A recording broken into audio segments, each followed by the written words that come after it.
प्रिय विद्यार्थियों, BEd first year की गणित शिक्षण की इस सीरीज में आपका हार्दिक स्वागत है। हम लेकर चल रहे हैं यहाँ पर। तो आज यूनिट 5 है, जिसमें गणित के पाठ्यक्रम, पाठ्यपुस्तक तथा क्रियाकलापों का विकास से संबंधित यहाँ पर जितने भी बहुविकल्पीय इंपॉर्टेंट प्रश्न आपके लिए बनते हैं इस यूनिट से, वो हम यहाँ पर लेकर आए हैं। देखिए यहाँ पर करिकुलम है और टेक्स्ट बुक है। टेक्स्ट बुक होती है जो आपकी क्लास में आपको एक बुक लगाई जाती है, वो टेक्स्ट बुक होती है। और करिकुलम में तो बहुत कुछ शामिल हो जाता है, यानी पूरे साल आपको जो भी पढ़ाया लिखाया जाता है, जो भी एक्टिविटीज़ कराई जाती है, वो सब यहाँ पर हमारे पाठ्यक्रम में शामिल होती है। तो चलिए इस सीरीज को शुरू कर लेते हैं।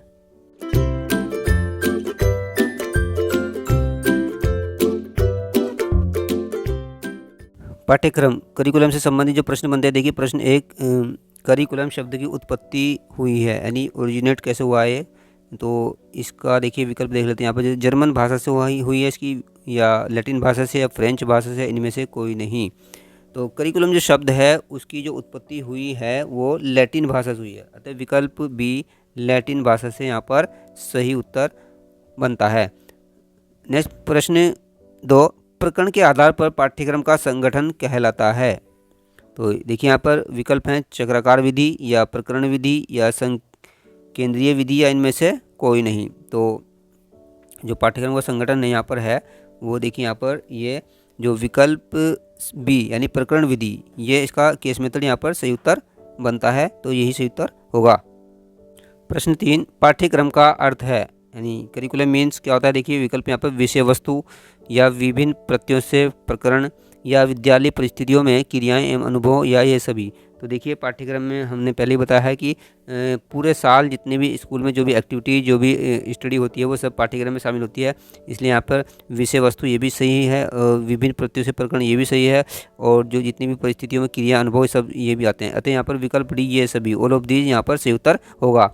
नेक्स्ट हमारा क्रियाकलाप एक्टिविटी से संबंधित है। देखिए प्रश्न 4, ब्रूनर द्वारा प्रतिपादित उपागम का नाम है। तो विकल्प देखिए यहाँ पर एकीकरण उपागम, या चक्राकार उपागम, या केंद्रीयकरण उपागम, या कालक्रमिक उपागम। तो ब्रूनर द्वारा जो यहाँ पर देखिए प्रतिपादित है वो यहाँ पर है चक्राकार उपागम है, यानी सर्कुलर अप्रोच। अतः विकल्प बी यहाँ पर चक्राकार उपागम सही उत्तर बनता है। प्रश्न 5, कक्षा में सर्वाधिक रूप से प्रयुक्त होने वाली शिक्षण सहायक सामग्री है, यानी देखिए बहुत इंपॉर्टेंट क्वेश्चन यहाँ पर ये शिक्षण सहायक सामग्री जो स्टडी मटेरियल होता है हमारे, जो टीचिंग में हेल्प करता है, वो कौन सा सबसे। यहाँ पर देखिए विकल्प है चार्ट है, या प्रोजेक्टर है, या श्यामपट्ट ब्लैक बोर्ड है, या टेप रिकॉर्डर है। तो देखिए स्कूल में सबसे जो इम्पोर्टेंट आपको नज़र आता है वो श्यामपट्ट ब्लैक बोर्ड। आजकल तो वाइट बोर्ड भी आने लगे हैं और नए नए आजकल बोर्ड आ रहे हैं। तो यहाँ पे जो विकल्प सी है श्यामपट्ट ब्लैक बोर्ड वाला, वो यहाँ पर सबसे इम्पोर्टेंट है, तो यही यहाँ पर सही उत्तर बनता है। नेक्स्ट प्रश्न 6, समकोण मापक तथा समतल करने वाला यंत्र है। देखिए समकोण मापक यानी राइट एंगल को हमें मापना है, मेजर करना है, और जो हमारा लेवलिंग डिवाइस है वो।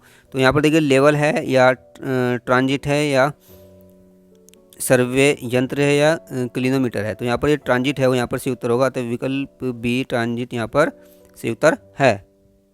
प्रश्न 7, गणित सीखने में सहायक सामग्री सहायता करती है, यानी जो सहायता करती है यानी हेल्प करती है, तो एड इसमें मिलती है हमें। तो कौन से देखिए उपविकल्प यहाँ पर दिए गए हैं, शिक्षण को रोचक बनाने में, या कक्षा में अनुशासन बनाए रखने में, या विषय वस्तु को मनोरंजक बनाने में, या ये सभी। तो जो सहायक सामग्री क्या होती है, शिक्षण को रोचक बनाने में रोचक भी बनाती है सहायक सामग्री, और अनुशासन भी बनाए रखती है। अगर बच्चे यहाँ पर समझते हैं, सब उनका मन लगता है, तो अनुशासन उसमें मेंटेन रहता है। तो विषय वस्तु को मनोरंजक यानी इंटरेस्टिंग भी बनाती है हमारे टॉपिक को, और इसलिए ये सभी ऑल ऑफ दी यहाँ पर विकल्प डी सही उत्तर बनता है। नाउ प्रश्न 8, SMSD school mathematics study group की स्थापना कहाँ पर हुई।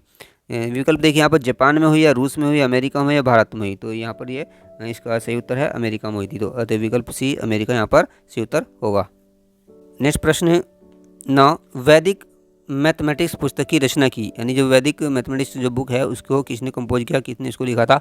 तो देखिए यहाँ पर विकल्प दिए गए हैं, स्वामी भारती कृष्ण तीर्थ ने, या लीलावती ने, या आर्यभट्ट ने, या भास्कराचार्य ने। और डियर स्टूडेंट, डियर फ्रेंड्स, आपको इसका उत्तर करना है और कमेंट करके बताना है, और कमेंट करके आपको बताना है कि ये सीरीज़ आपको कैसी लग रही है। ये फास्ट सीरीज़ है, देखिए इसमें टाइम हो सकता है जो वॉल्यूम है वो बहुत तेज़ हो रहा हो, लेकिन क्योंकि ये फास्ट सीरीज है और आपके एग्ज़ाम की दृष्टि से बहुत ही इंपॉर्टेंट है, आजकल समय की बड़ी कीमत होती है, इसलिए थोड़ा सा आप अपने हिसाब से इसको एडजस्ट कर सकते हैं। थैंक यू, जय हिंद।